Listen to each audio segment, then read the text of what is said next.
I stared at the text message on my phone for the fourth time that morning, my coffee growing cold beside me. The words blurred together, but the meaning stayed sharp. Nathan's teacher called. Says it's urgent. Can you handle it? I'm swamped with the charity gala. My ex-wife Jennifer had a talent for making everything sound good, and she was graciously allowed me to manage. I set the phone down and rubbed my face. It was Tuesday, 7:47 a.m., and I'd been waiting since 5, reviewing contracts for the housing development project, consumed the last 3 minutes of the day. I punched in the school's number, already knowing this wouldn't be quick. Mr. Morrison? This is Claire Henderson, Nathan's fourth grade teacher. Her voice carried that careful tone of educated cues. I'm about to tell you something. I've been trying to reach you for 2 days. I'm sorry. I've been in meetings. What's going on? Is Nathan okay? The pause lasted 2 days. Physically, yes. But I'm concerned about some behavioral changes. Would it be possible for you to come in today? I think it's better we discuss this in person. I checked my watch. The site inspection wasn't until 2. I can be there by 9:30. That would be perfect. Thank you, Mr. Morrison. I sat in my truck inside Riverside Elementary 40 minutes later, watching kids stream through the doors. Groups of 9 and 10-year-olds laughing, shooting each other, being loud in that unconscious way of children. Safe. I didn't see Nathan.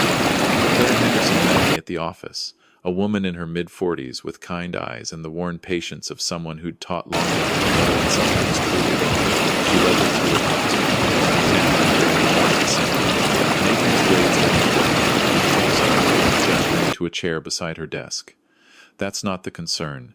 It's his engagement. 3 weeks ago, he stopped participating in class discussions. He used to love sharing during our morning circle.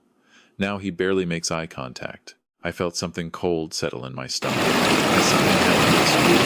Is someone bullying him? I don't think so. I've watched carefully. It's me, she hesitated, pulling out a folder.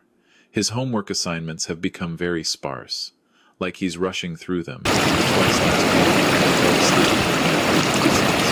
When I asked if he was sleeping in the home, he said he was tired and helping with parties.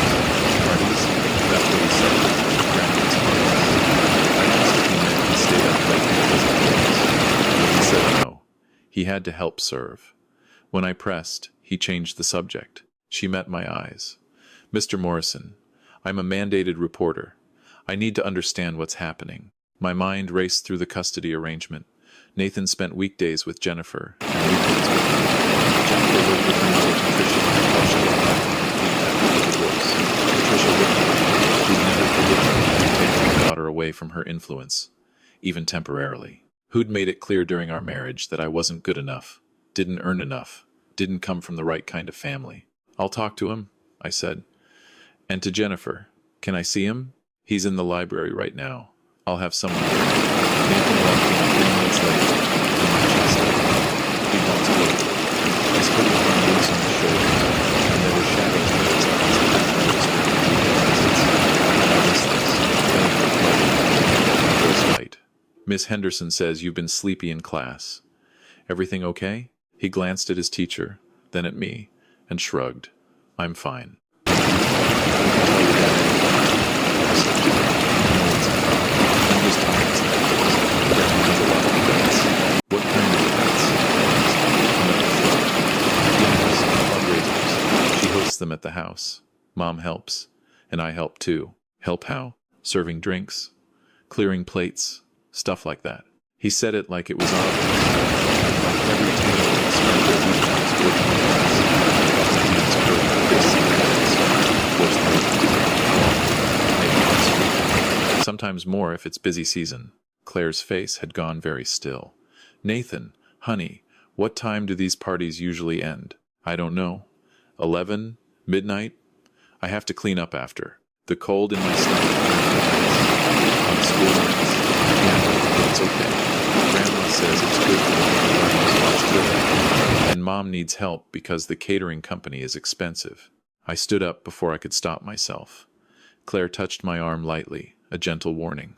I sat back down. Can you go back to the library for a few minutes? I need to talk to Miss Henderson. When he left, I turned to the teacher. I didn't know about this. The custody agreement says weeknight decisions are Jennifer's, but this is child labor, and possibly neglect, depending on the circumstances. I'm required to report this to Child Protective Services. Give me 24 hours, please. Let me see what's actually happening before we bring in CPS. If it's what I think it is, I'll call it myself. She studied me for a long time. 24 hours. But Mr. Morrison, if I see Nathan falling asleep in class, or if anything else concerns me, I'm making that call regardless. The building construction center all over made it through the inspection center. Then sat in the truck, reviewing everything. The weekend visits where Nathan seemed withdrawn, the way he'd started saying, "Grandma says," before expressing any opinion. The new habit of straightening things compulsively, like he was afraid of mess. Jennifer didn't answer my first 3 calls. She texted back at 4 p.m. "In meetings all day. What's up?" I typed and deleted 4 responses before settling on, "Need to talk about Nathan." It's important. Can't tonight. Gala prepping her house. Donors coming for final walkthrough. Tomorrow? I stared at that message. Donors. Walkthrough. Tonight. I made a decision. At 6:15 p.m., I pulled up to Patricia's house in the expensive part of Richmond Hill. The circular driveway already had 6 cars parked, SUVs with vanity plates. Lights blazed from every window. I could hear music, conversation, the clink of glasses. I didn't ring the doorbell. Instead, I walked around to the side gate that led to the backyard, the one Patricia always left unlocked for her garden service. The yard had been transformed into an elegant outdoor space, with string lights and rented patio heaters against the October chill. 40, maybe 50 people mingled in cocktail attire, holding wine glasses and small plates. And there, moving between groups with a tray of champagne flutes, was Nathan. He wore black pants and a white button-down shirt, both too big for him, sleeves rolled up, his hair slicked back. He moved carefully, precisely, keeping the tray level as adults, glasses without acknowledging he was there. Just another piece of the catering set. I watched him navigate through a woman in a red dress who'd set down her empty glass. He collected it, added it to his tray, moved on. Professional, efficient, like he'd done this 100 times. No one questioned why his neighbor was serving. I spotted Jennifer on the far patio, laughing with a group of well-dressed donors, a glass of wine in her hand. She looked radiant, relaxed, in her element. She didn't glance at Nathan once. Patricia stood near the French doors, holding a fork, gesturing randomly. The lady of the manor, presiding over her perfectly orchestrated event. I stepped into the light. Nathan saw me first. His eyes went wide, the tray wobbled. I crossed the lawn in 10 strides, reaching him before he could speak. "Dad, what are you?" I took the tray from his hands and set it on the nearest table. Picked him up like I used to when he was small, even though his arms too big for him. His arms went around my neck automatically. "We're leaving," I said, loud enough that the conversations nearby stopped. Jennifer's head whipped around. "David? What the hell?" I carried Nathan toward the side gate. Patricia's voice cut through the murmur. "Put him down. You can't just—" I turned, looked directly at Patricia. Let her see exactly what I thought of her. Of this. Of everything. What? Jennifer hurried after us. Heels kicking on the stone. "David, stop. You're making a scene. These are important people. He's 10 years old. He's serving alcohol to his mother's donors at the school. He's helping. It's good for him to contribute. He fell asleep in class twice last week." I kept walking, Nathan's face buried in my shoulder. His teacher called me in today because she's worried about neglect. Neglect, Jennifer. That stopped her. That's ridiculous. He's fine. Tell him, Nathan. Tell your father you're fine. Nathan didn't lift his head. We reached my truck. I set Nathan down long enough to open the door. Buckle him in. He didn't protest. Didn't argue. Just let me strap him in like he was 60. Jennifer broke down. "We can't do this. The custody agreement says you make decisions in the best interest of your kids. This isn't that." I pulled through. Jennifer looked at that. "I'm taking it home. We're talking. Mom's gonna call the lawyer." "Good. Tell her to have the lawyer explain housing and child labor laws while she's at it." I climbed into the driver's seat. And Jennifer? Miss Henderson is a mandated reporter. She's already documenting this. Whatever you think is happening here, it ends tonight. I drove in silence for 10 minutes before Nathan spoke, his voice small. Am I in trouble? No, but not even a little bit. I glanced at him in the rear view. But I need you to tell me the truth about something. How long have you been doing this? Working at Grandma's parties? He was quiet for so long, I thought he wouldn't answer. Since school started. Maybe before. I don't know exactly. And it's usually on school nights? Yeah. Tuesday, Wednesday, Thursday, usually. Sometimes Friday. 3 months. We've been doing this for 3 months. And I hadn't known. What about homework? I do it in the car when I go to events. I get there at 7. Grandma says I need to have a mission. We pulled over. Couldn't drive, but ready to go into the chest. Put the truck in park and turned to face him. Nathan, look at me. He did. Reluctantly. You're not supposed to work at parties. You're not supposed to serve drinks to adults or clean up until midnight. You're supposed to do homework, sleep. You're a kid. But Grandma said. I don't care what Grandma said. She's wrong. What she's doing is wrong. I kept my voice low, even though everything in me wanted to scream. Adults aren't supposed to make children. Do you understand? His eyes filled with tears.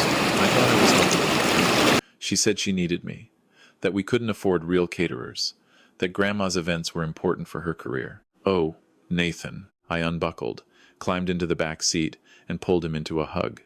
He cried into my shirt, the kind of exhausted sobbing that comes from holding something in too long. I held him and felt my own vision blur. When he finally calmed, I asked the question I needed to ask. Did anyone ever hurt you, touch you inappropriately, or make you... No, nothing like that. Just serving, and cleaning, and being quiet and invisible. He wiped his face. Am I going back? Not to work parties. No, never. Mom's going to be mad. I'll handle your mom. I drove us to my condo, ordered pizza, and let Nathan pick a movie while I ate the first to my brother, leaving a detailed voice note about emergency testimony. Then to my brother Andrew, asking him to come over. Andrew arrived, once it did, put one look at me in his face, and waited until he was absorbed in the movie, before pulling into the kitchen. What happened? I told him. Watched his expression go from confused to angry to horrified. Jesus, David, how long? 3 months at least, maybe longer. I gripped the counter. I didn't see it. He was tired on weekends, but I thought it was just adjustment to the new school. I didn't look. He couldn't have known. I should have. I'm his father. Andrew squeezed my shoulder. You know, what do you mean? Documentation. I need to go back there tomorrow with the camera. Get the questions right. And I need you to stay with me until... Done. But David, if she's using a 10-year-old like this, what else is she doing? The same thought occurred to me. I don't know, but I'm going to find out. I put Nathan to bed on the guest room, watching him fall asleep almost instantly. Then I sat at my laptop and started researching. Ontario child labor laws were clear. Children under 15 couldn't work during school until past 11 p.m. on school nights. Serving alcohol required smart serve certification, minimum age. Patricia was violating multiple statutes, but it went deeper. Her charity foundation, the one Jennifer worked for, had hosted dozens of events in the past year. $5 fundraisers, donor cultivation dinners, benefit galas. If she was using Nathan as free labor, was she doing the same with other children? I pulled up the foundation's website, clicked through event photos. There, in the background of a summer garden party, 3 children in matching polo shirts, carrying trays. None older than 12. My phone rang at 11 p.m. He needs his medication. For his allergies, I have his medication here. From the last time you forgot to pack it. A pause. Mom's furious. She says you humiliated her in front of major donors. Good. David, please. Can we talk about this reasonably? Nathan wants help. It makes him feel grown-up, responsible. Jennifer, stop. I kept my voice quiet. He fell asleep in class, twice. His teacher thinks he's being neglected. He's doing homework in the car because he's too busy doing his mother's unpaid staff. It's not like that. Then what's it like? Explain to me how making a 10-year-old work until midnight on school days is good parenting. Silence. I'm filing for emergency custody modification tomorrow, I continued, and I'm reporting this to CPS. Miss Henderson gave me 24 hours. That window closes at 9:30 a.m. You're overreacting. This is going to damage my relationship with my mother, my career. Your relationship with your son is already damaged. He cried himself to sleep because he thought he was in trouble for something you and Patricia convinced him to do. I heard the breath catch. I didn't. I was just trying to help Mom. She needed support, and I couldn't afford to hire people. And Nathan was there. He's your child, not your employee. I know that. Her voice cracked. I know that, David, but Mom said she made it sound like I was teaching him responsibility, giving him skills, and I was so tired of fighting with her about everything else. And she stopped. What have I done? The shift was so sudden, it disarmed me. Jennifer, she did the same thing to me when I was Nathan's age. Made me work her events, said it was character building. I hated it so much, and I swore I'd never. She was crying now. I became her. I turned into my mother. I closed my eyes. I need to get away from her. I can't afford to. The divorce. The debt. Yes. We'll figure it out. But Nathan can't go back. I know. Her voice was small. I know he can't. We talked until 1 a.m., the longest real conversation we'd had since the divorce. She told me about Patricia's control, the constant criticism, the way every decision became a negotiation, how she'd moved back in temporarily and gotten trapped, financially and emotionally, how Nathan working the events had started as just this one thing unexpected. I'll talk to a lawyer tomorrow, she said. Without getting out of the house. And David, I'm sorry. I'm so sorry. Apologize to me. Help me fix this. I hung up and pulled out my phone camera. Started documenting. Screenshots of the foundation website with photos of children working events. Text messages from Jennifer about party prep and Nathan helping. Nathan's school records showing the date his participation dropped off. At 6 a.m. Wednesday morning, I called Claire Henderson. Mr. Morrison, it's early. I'm calling CPS at 9. But I wanted you to know first, and to ask if you'd document what you've observed. Dates, times, Nathan's behavior changes. I started to find. Finally, I looked toward the guest room. Thank you for calling me. That's my job, taking care of these kids. At 8:47 a.m., I made the call to Child Protective Services. Gave them teacher's observations, the label operations. The intake worker's voice went from routine to sharp and sexual. And you witnessed this directly. Last night, my son serving champagne at a fundraiser. 40 to 50 adults present. None of them questioned. We'll be opening an investigation immediately. Don't contact the grandmother or allow unsupervised visits until we've completed our assessment. Understood. I called my lawyer next. Explained the situation. She swore softly. This is serious, David. Child labor exploitation, possible endangerment. You'll get emergency custody, no question. But we need to document everything. Already done. Good. I'll file the motion today. Hearing should be within 48 hours, given the circumstances. Andrew came over at 9 to stay with Nathan while I drove to Richmond Hill. Patricia's house looked quiet in the morning light. Last night's rental equipment being loaded into trucks by a cleanup crew. I parked and walked to the front door. Rang the bell. Patricia answered, her face hard. You have a lot of nerve. I came to tell you that Child Protective Services is investigating you for child labor violations. They'll probably want to see records of your events, staff lists, any other children who've worked for your foundation. She went pale. You called CPS? On me? On the situation? Nathan working until midnight on school nights. Other kids too, based on your event photos. I pulled out my phone, showed her the screenshots. How many children have you had working your parties, Patricia? They're volunteers. It's educational, teaching them. Canadian law doesn't care what you call it. Children under 15 can't work past 11 p.m. on school nights. They can't serve alcohol. You've been violating labor laws for months. This is ridiculous. I'm a respected philanthropist. I've raised millions for charity, with free child labor. I put my phone away. Jennifer's moving out. She's getting her own place. Nathan will be living with me full-time until this is resolved. Jennifer will never agree to that. She already has. We talked last night. She remembered what it was like to do this as a kid.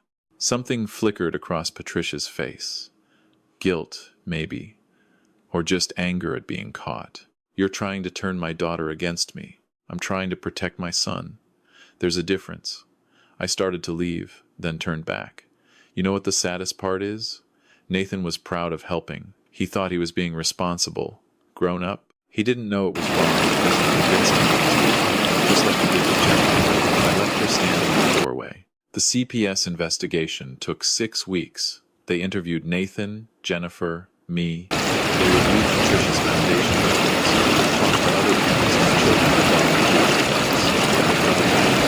children aged 8 to 14, working weekend and weekend nights, no compensation, no work permits, regular violations of provincial labor laws.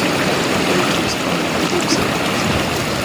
Patricia was ordered to complete parenting classes despite Nathan not being in direct custody, prohibited from having unsupervised contact with minors for 2 years, and her name was placed on a provincial registry. 3 other families came forward with concerns.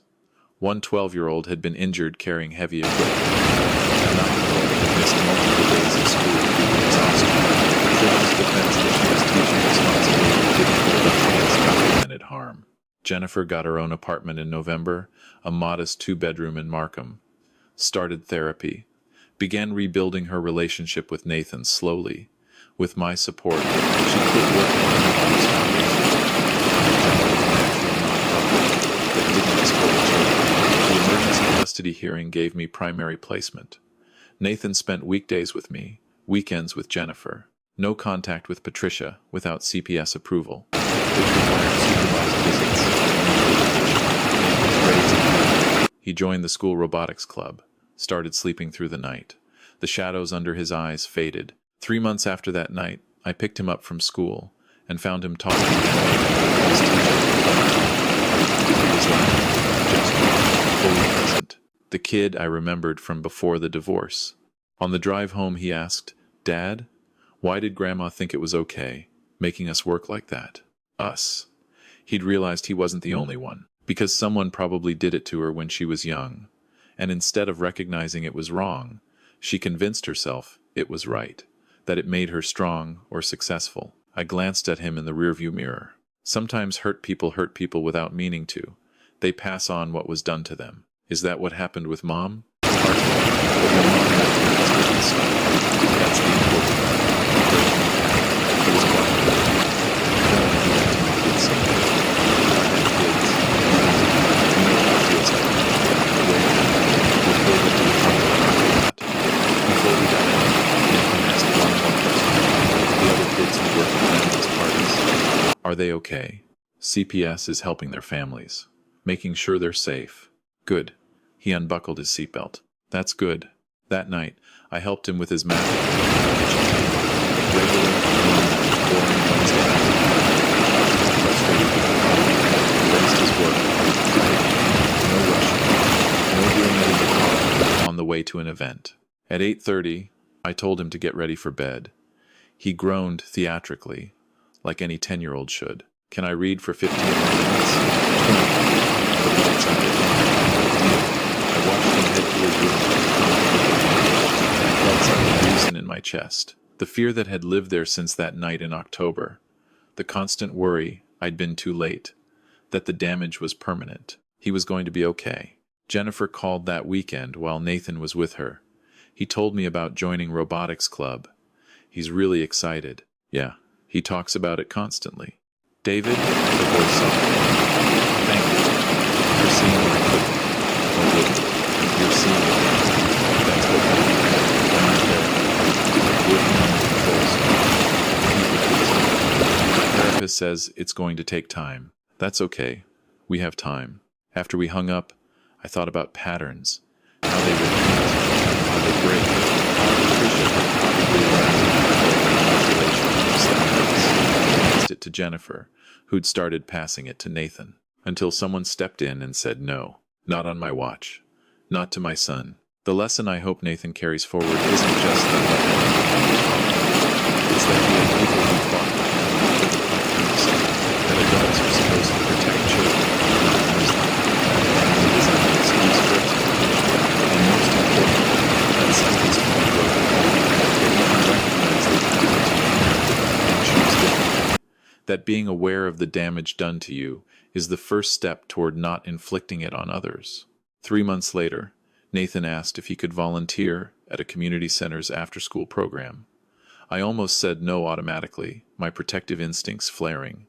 Then I realized this was different, age-appropriate, supervised by trained staff. Limited hours with breaks. Optional. Why do you want to do this? I asked. Because some kids need help with homework, and I'm good at math. And it's only 2 hours, twice a week. And Miss Martinez said there's always snacks. Plus I have to be volunteering, not working for free and pretending it's volunteering. He understood the difference now. That was what mattered. Okay. But if it ever feels like too much, you're not having fun, please stop. Deal? Deal. He started the next week. Came home energized, talking about the kids he played, the games they played. This was what childhood contribution should look like. Age-appropriate, boundary, optional, joyful. Not a 10-year-old serving champagne to riches because his grandmother decided it was education. I still think about that night sometimes, standing in Trish's backyard, watching my son move between adults and a piece of mind. The way no one questioned it, 40, 50 people, and not one of them said, "Why is there a child working this event?" Bystander effect, maybe, or assumption that someone else had already asked, or trust that wealthy, respectable Patricia Whitman wouldn't do anything inappropriate. But mostly, I think people don't want to see what's uncomfortable, don't want to make a scene, question authority, risk being wrong. It's easier to take another glass of champagne and assume everything's fine. That's why mandated reporters exist. That's why teachers like Claire Henderson pay attention. That's why CPS investigations matter, even when they're uncomfortable and invasive. Because sometimes the kids can't speak up for themselves. Sometimes they've been convinced what's happening is normal, good, fair. Sometimes they're protecting their parents or afraid of consequences, or just too exhausted. Someone has to be willing to make a scene, to carry the child out of the party, to make the uncomfortable phone calls, and file the difficult reports. I learned something else too. You can't co-parent with someone who's being controlled by a toxic parent. Jennifer had to break free from Patricia before she could be the mother Nathan needed. The divorce wasn't enough. She had to actually separate, physically and emotionally, from her mother's influence. That's still a work in progress. Patricia calls her sometimes, tries to get her back. After everything I've done for you, I'm your mother. How can you treat me like this? Classic manipulation. But Jennifer's in therapy, learning to set boundaries, learning that she can love her mother and still protect her son from her, that those two things aren't contradictory. Nathan turns 11 next month. We're planning a party. Just family and friends, pizza and cake, normal kid stuff. No serving trays, no cleaning duties, no performing for adults. He wants a robotics themed cake and to invite his girlfriend. Someone who does science demonstrations. Jennifer's helping with decorations. They'll be loud and chaotic, and exactly like his graduation. Patricia won't be invited. That boundary is firm.